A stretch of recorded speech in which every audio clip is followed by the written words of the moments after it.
جب حضرت علی رضی اللہ تعالیٰ عنہ شہید ہو گئے تو حضرت حسن رضی اللہ تعالیٰ عنہ نے منبر پر کھڑے ہو کر پہلے اللہ تعالیٰ کی حمد و ثنا بیان کی، پھر فرمایا، اما بعد، اے لوگو، آج رات ایسی ہستی دنیا سے اٹھا لی گئی ہیں جن سے پہلے لوگ آگے نہیں جا سکتے اور نہ پچھلے لوگ انہیں پا سکیں گے۔ حضور صلی اللہ علیہ وآلہ وسلم انہیں کسی جگہ بھیجتے تو انہیں دائیں طرف سے حضرت جبرائیل علیہ السلام اور بائیں طرف سے حضرت میکائیل علیہ السلام اپنے گھیرے میں لے لیتے، اور جب تک اللہ تعالیٰ انہیں فتح نہ دے دیتے یہ واپس نہ آتے۔ یہ صرف 700 درہم چھوڑ کر گئے ہیں۔ آج 27 رمضان کی رات میں ان کی روح قبض کی گئی ہے۔ اسی رات میں قرآن پاک نازل ہوا۔ اسی رات میں حضرت عیسیٰ بن مریم علیہ السلام کو اٹھایا گیا، اور اسی رات میں حضرت موسیٰ علیہ السلام کے خادم حضرت یشوع بن نون رحمۃ اللہ علیہ کو شہید کیا گیا، اور اسی رات میں بنی اسرائیل کی توبہ قبول ہوئی۔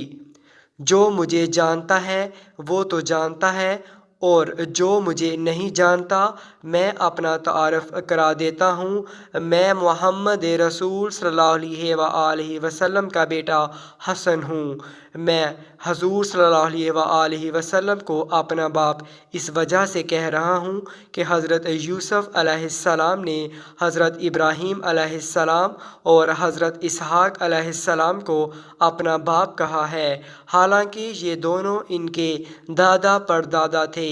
پھر انہوں نے یہ آیت پڑھی جس میں حضرت یوسف علیہ السلام کا قول ہے، اور میں نے اپنے ان باپ داداؤں کا مذہب اختیار کر رکھا ہے، ابراہیم کا، اسحاق کا اور یعقوب کا۔ پھر اللہ کی کتاب میں سے کچھ اور پڑھنے لگے۔ پھر حضور صلی اللہ علیہ وآلہ وسلم کے مختلف نام لے کر فرمایا، میں بشارت دینے والے کا بیٹا ہوں، میں ڈرانے والے کا بیٹا ہوں، میں نبی صلی اللہ علیہ وآلہ وسلم کا بیٹا ہوں، میں اللہ کے حکم سے اللہ کی دعوت دینے والے کا بیٹا ہوں، روشن چراغ کا بیٹا ہوں، میں اس ذات کا بیٹا ہوں جنہیں رحمت للعالمین بنا کر بھیجا گیا، میں اس گھرانے کا فرد ہوں جن سے اللہ نے گندگی دور کر دی اور جنہیں خوب اچھی طرح پاک کیا گیا، میں اس گھرانے کا فرد ہوں جن کی محبت اور دوستی کو اللہ نے فرض قرار دیا۔ چنانچہ جو قرآن پاک اللہ تعالیٰ نے محمد صلی اللہ علیہ وآلہ وسلم پر نازل کیا ہے، اس میں فرمایا ہے، آپ ان سے یوں کہہ دیجئے کہ میں تم سے کچھ مطلب نہیں چاہتا بجز رشتہ داری کی محبت کے۔